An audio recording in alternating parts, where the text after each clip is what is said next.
philosophe spécialisé en religion, psychanalyste, tu t'imagines. Il m'a annoncé ça.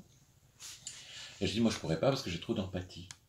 Et que les angoisses qu'on me raconte deviennent les miennes. Et je ne sais pas les gérer. Je n'ai pas l'expertise, je n'ai pas la construction, tout ce que tu voudras. C'est pour ça que ça m'intéresse aussi. Non pas que je veuille devenir psychanalyste. Alors, philosophiquement, il y a un petit problème. C'est que, ou bien on est dans une norme qui est un petit peu le télos de ce vers quoi on va, c'est-à-dire un gosse qui va pas, qui pisse tout le temps au lit, ou tu vois, ou qui casse tout. Le but, c'est qu'il pisse plus au lit et qu'il ne casse plus tout. Donc, il y a une norme. Or, à partir du moment où, en réfléchissant, je me dis, mais en fait, non, cette norme est une norme d'intégration un peu mécaniste pour une société qui tourne bien, avec une économie, là. Quelle est la norme de la bonne santé mentale? Moi, je n'en vois pas. Donc, j'avoue mon ignorance là-dessus. Ayant travaillé et coécrit un bouquin avec un psychanalyste lacanien, à un moment, je me suis dit, tiens, c'est bizarre, tu ne parles jamais d'alléger les souffrances. Tu es toujours dans la méta-théorie. Et ça me gêne beaucoup aussi, tu vois. Et donc, ce qui m'intéresse chez toi, c'est justement que tu as ce souci de guérir. Et voilà, c'est juste un petit peu pour mettre du sel et du poivre dans ta salade, mais c'est toi qui fournis la salade. Moi, j'ai juste un petit poivrier. Donc, je vais répondre tout de suite, dans le sens où tout mon travail, je pense, c'est de voir à quel point l'être ne va pas être écrasé. Oui. S'il y a une qualité de soin, c'est-à-dire du nursing, au quotidien. Donc, d'une part, et que dans le continuum, à partir de quel moment, je dirais, le soin n'est pas du soigner, à partir de quel moment il faut soigner quand justement le soin n'a pas été assez adéquat, mais comme vous donnez, ne pas confondre parce qu'on soigne, on va guérir. Et que, pour moi, dans mon travail, quand justement il n'y a pas eu cette structure de santé mentale positive et qu'on est dans la dérive et qu'on est dans la santé mentale versus négatif, c'est-à-dire à partir du moment justement on est à ce moment-là pas dans l'exclusion. Ouais. Donc comment on s'est allé rejoindre, alors soit l'innommable, soit le non représentable, et ça renvoie à ce moment-là, c'est quoi, je dirais, le revers ou l'équivalent de ce qui a bien passé, comment je peux quand même moi être contenu suffisamment pour ne pas être dévasté par le fait d'être écrasé par un psychisme qui est vraiment sidérant. D'une part, donc comment je peux sortir de cette sidération, comment je peux de nouveau être dans les comportements d'offrande, et à cela, au plus, je vais être dans la dérive, la santé mentale négative. C'est vrai que je suis aidé parce que je suis et médecin et psychiatre. Je sais que dans ma poche, je peux donner un médicament, je peux donner une piqûre, je peux coloquer, je peux mettre en chambre d'isolement. Donc je suis très protégé psychiquement. Oui. De oh, tout. Non, ça c'est d'accord. Alors, première question technique, je me tourne vers notre ingénieur son. Oui. Est-ce que tu as vu quelque chose qui te satisfaisait là-bas? Ça, j'ai pas regardé, j'ai été chercher une rallonge. D'accord. Ok, et tu l'as trouvé. Très bien. Oui. La distinction que tu as fait entre soigner et guérir, c'est la meilleure réponse que je pouvais espérer. Parce qu'elle est humble. Il y a des guérisseurs qui, voilà, je vais te mettre les mains sur les épaules, puis tu vas sortir sauvé par Jésus, ou je sais quoi, et tu vas être comme brand new, tout neuf. Alors, je propose qu'on commence. C'est déjà enregistré depuis... Oui, je sais, mais alors, je fais un clap. Et on va le faire un peu télé, parce que ça serait bien, et tu es contente de ton cadrage et tout, oui. Hein, voilà, avec les BD des enfants. Voilà. Alors, Hubert Woutzen, présentez-vous. Ça sera coupé au montage. Hein. Il y a deux manières de me présenter. Soit je me présente, moi, dans mon cheminement, à la fois d'élèves, et puis d'étudiants en médecine, et puis qui a fait, à un moment donné, parce que durant mon étude de médecine, j'ai toujours été touché par le vécu d'enfants en institution, donc bénévole. Ce qui fait qu'après mes études de médecine, je suis devenu éducateur et chef éducateur dans un service, dans une structure. Donc, voilà. Et l'autre manière, pour qu'on ne soit pas... L'autre manière, beaucoup plus pratique, c'est que d'habitude, je me présente avec 4 assistants et je sors 4 marionnettes Ah oui, d'accord. Qui me permettent à ce moment-là d'expliquer rapidement, mais c'est quoi un pédopsychiatre pour les intervenants psychomédico-sociaux, c'est quoi un pédopsychiatre pour des parents, c'est quoi un pédopsychiatre pour des enfants, et c'est quoi un pédopsychiatre dans la culture. Alors je prends une vraie marionnette qui montre à quel point, je dirais, il y a tellement de fils qui font que, je dirais, jusqu'où on peut être soi-même, ça montre bien toutes les idéologies. Alors ça, c'est intéressant parce que ça veut dire aussi que tu ne t'adresses pas à un public indéterminé, avec la parole du maître qui parle. On m'avait fait le reproche de m'adresser à mon boucher de la même façon que je m'adresse à des doctorants, tu vois. Bon, ça sera coupé au montage. Et donc, tu as le souci de t'adresser à un type de public et de laisser la place aux autres types de publics. Là, je veux dire que les marionnettes, ça c'est déjà une première chose. Et la seconde chose, c'est que tu ne te fies pas donc seulement à la parole magistrale. Les marionnettes, il y a peu de gens qui sont investis d'une autorité symbolique qui sortent des marionnettes. C'est assez extraordinaire. Alors, je peux tenir le même langage, je dirais, à un enfant, qu'un adolescent, qu'un parent, qu'un juge, je dis la même chose. Oui. Les marionnettes, en fait, me permettent d'emblée de poser, je dirais, le fondement, mais c'est quoi l'imaginaire? Et que c'est dans ce sens-là que je vais développer, je dirais, l'importance de l'imaginaire dans la construction de la santé mentale, en résumant que la santé mentale, c'est quoi? C'est l'intelligence, c'est-à-dire d'apprendre à apprendre, en dialectique avec l'imaginaire. Et c'est ça l'enjeu, je dirais, de pouvoir activer le plus vite possible. Mais c'est quoi l'intelligence? Alors du corps. Donc, mais comment on va respecter cette intelligence en devenir? Par la qualité, justement, de la fonction parentale. D'accord. Et que, oui. Et cet imaginaire, donc intelligence, je pense que tout le monde aura compris. Je crois pas. Je suis d'accord. Je suis vraiment d'accord. Mais quelque part, imaginaire, c'est le mot qui va détonner. Et moi, ça m'intéresse. Et on reviendra aux intelligences. Tu as déjà parlé de l'intelligence du corps, donc on a bien compris que c'est pas une intelligence simplement abstraite. On est au clair là-dessus. L'imaginaire, puisqu'on est arrivé à ça avec les marionnettes. Qu'est-ce que tu attends de l'imaginaire? C'est par là que tu vas agir efficacement, thérapeutiquement? Je crois que pour expliquer l'imaginaire, j'explique d'emblée que pour moi l'imaginaire c'est pas Walibi ni Walt Disney, mais que l'imaginaire le plus pur c'est le rêve. Oui. Je tiens ça de Sami Ali, et que l'important c'est pour pouvoir rêver, c'est-à-dire à arriver à cet état de conscience modifié qu'est le sommeil de rêve, il faut apprendre à s'endormir. Et c'est ça toute l'importance de la fonction parentale.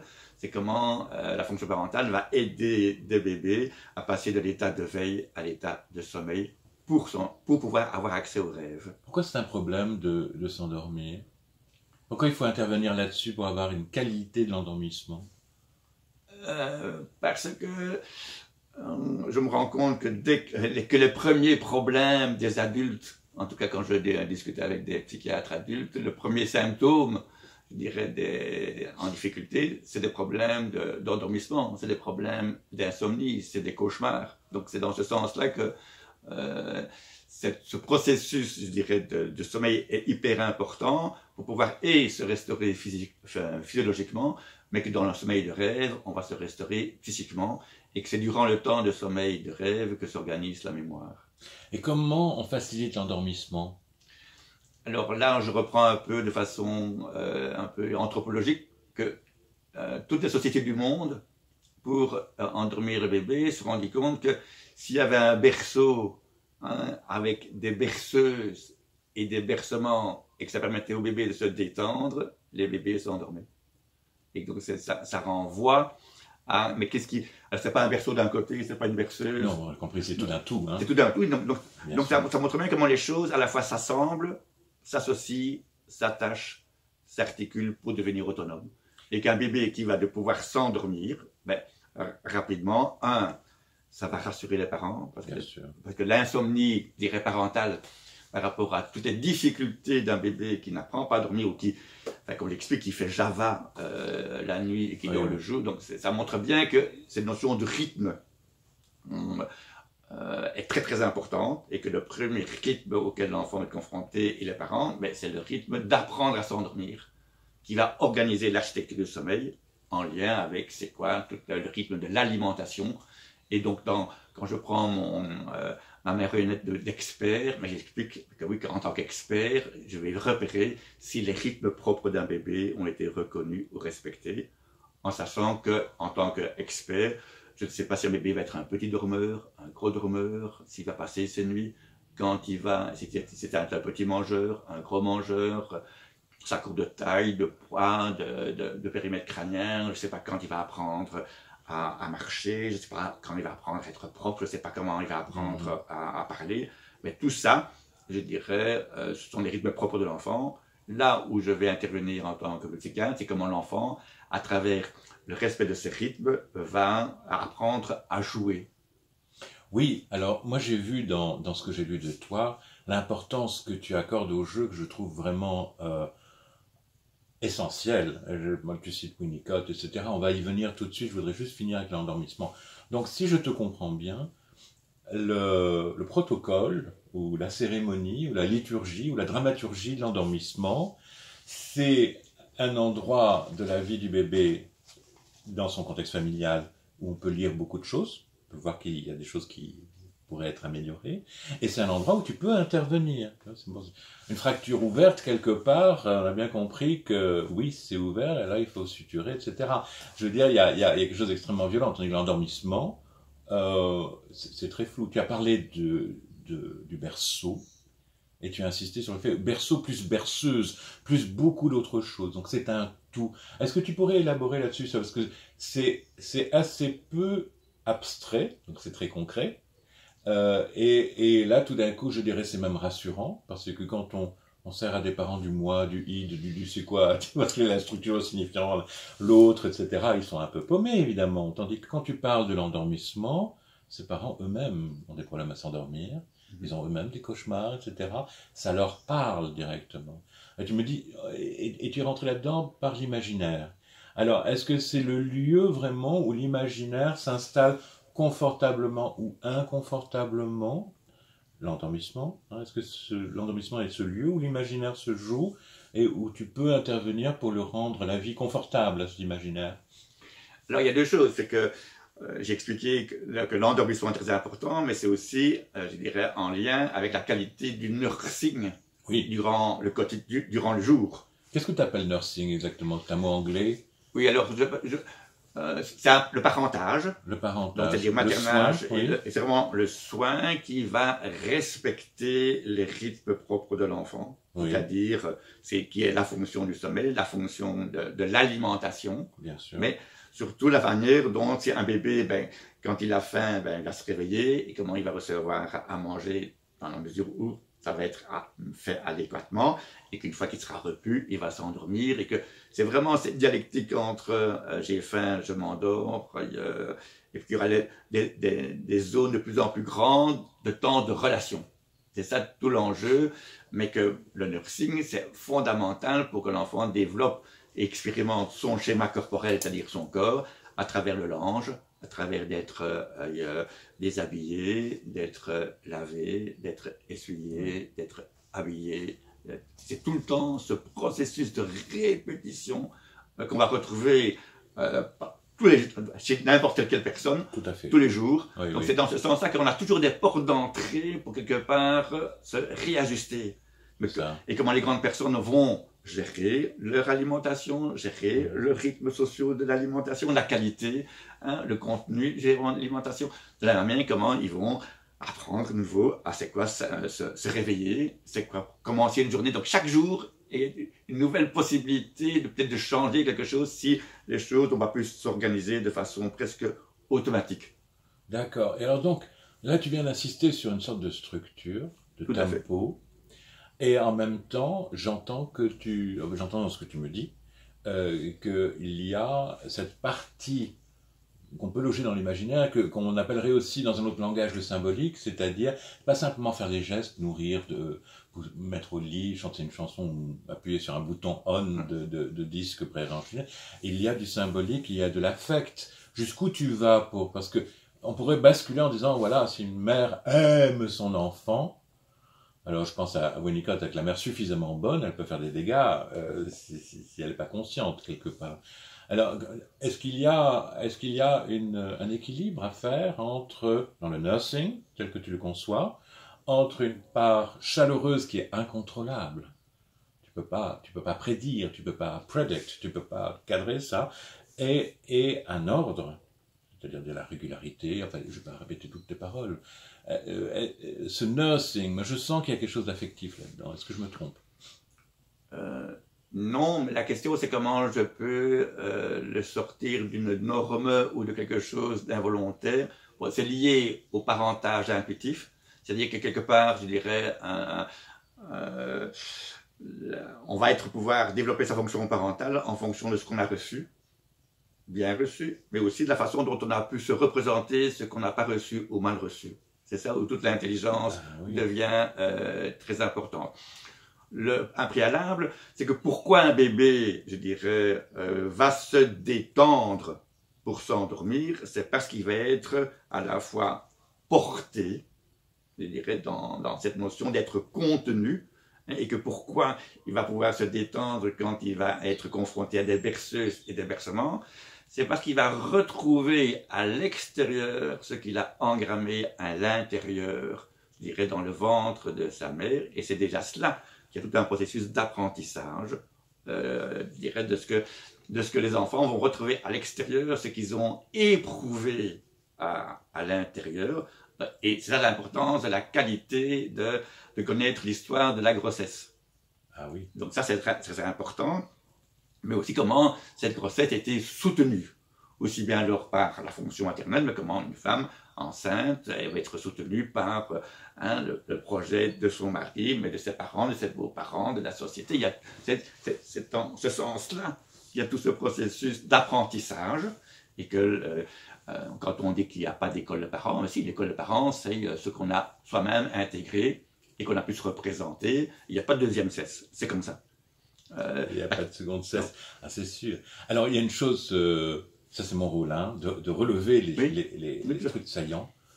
Alors, tu as dit des choses vraiment essentielles. Et en même temps, tu as introduit une distinction qui me semble presque black and white, noir et blanc. L'enfant va retrouver dans ce processus réussi d'endormissement quelque chose qu'il avait vécu dans le ventre de sa mère et qui était positif.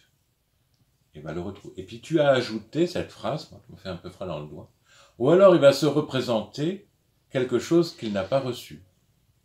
Et ça, je me dis, le pronostic est bon quand tu as une bonne, belle grossesse d'une mère célébrée dans sa maternité triomphante par un mec aux ordres, avec la belle-mère qui pleure de larmes. Et bon, ok. Et puis tu as aussi la fille-mère qui ne voulait pas de ce gosse, son désir était ailleurs, et puis tout d'un coup il y a ce gosse, et qu'est-ce qu'on en fait, et qui lutte contre elle-même.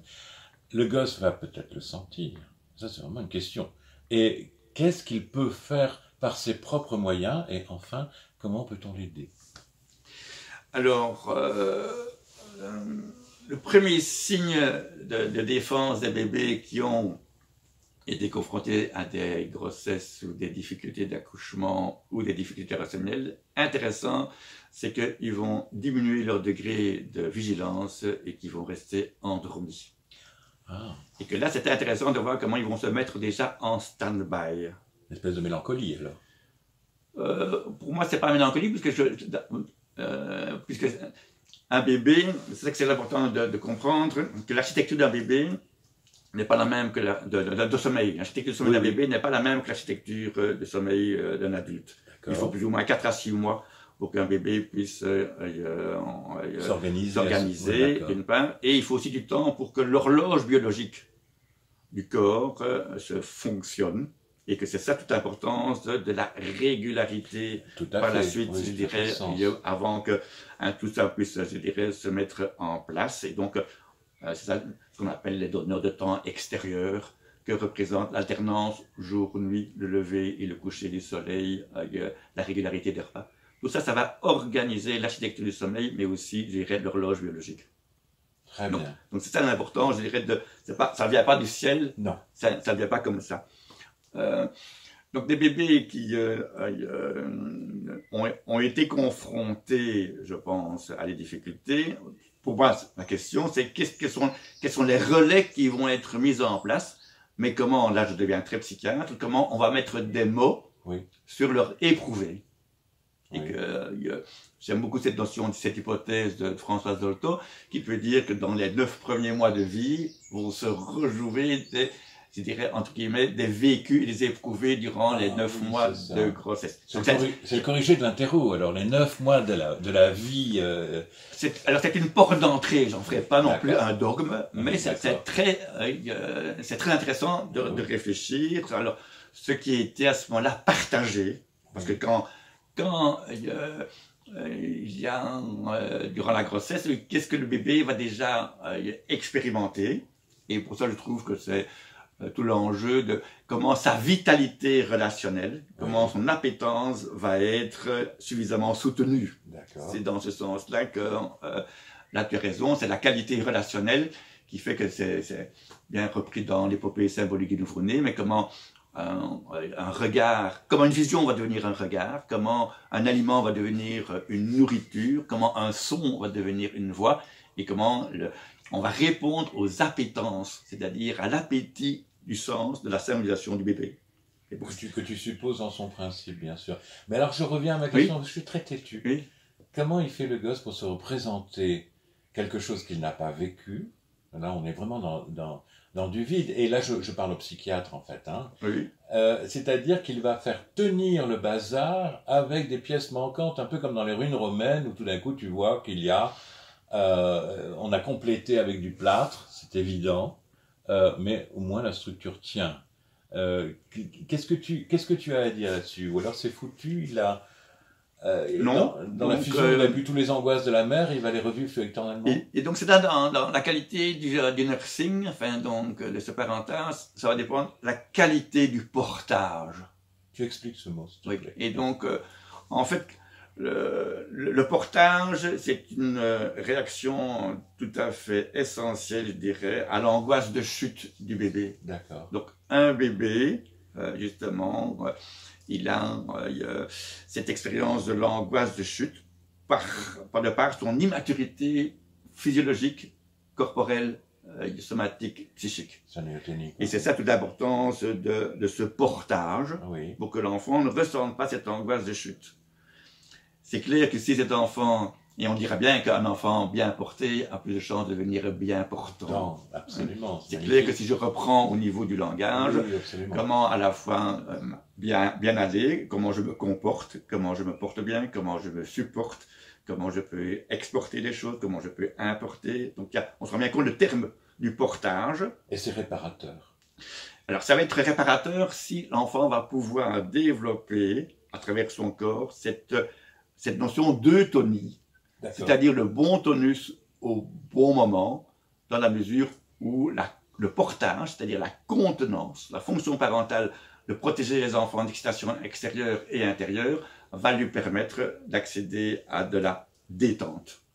Et mon job, c'est de revoir en quel moment un bébé peut être détendu tout en étant tonique, mais comment un enfant n'est pas hypotonique ni hypertonique. Ce que j'appelais, c'est ça, mélancolique ou alors hyperactif, comme on dit maintenant. Oui, parce qu'il est hyperactif parce qu'il n'est pas contenu. C'est ça. Il va dans tous les sens, ou alors c'est vraiment une angoisse de liquéfaction parce qu'il n'est pas porté.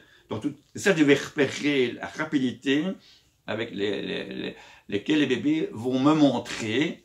Alors, ce que Sami Ali dit, c'est quoi les équivalents du rêve dans la vie éveillée? C'est ça l'important. Il faut savoir que quand les bébés, quand ils naissent, ils s'endorment dans leur sommeil de rêve. Tandis que les adultes, il faut un sommeil d'endormissement, léger, profond, et puis seulement un sommeil de rêve. C'est durant ce sommeil de rêve donc, que le bébé va montrer les 6 mimiques fondamentales. C'est-à-dire le sourire, donc l'équivalent du plaisir, la peur, la colère, la tristesse, la surprise et le dégoût. D'accord. Donc on est programmé biologiquement pour avoir des émotions. Oui. Donc, mais c'est durant ce sommeil de rêve. Alors, je propose la chose suivante. Et là, je me tourne vers la forme. la forme et un petit peu tout.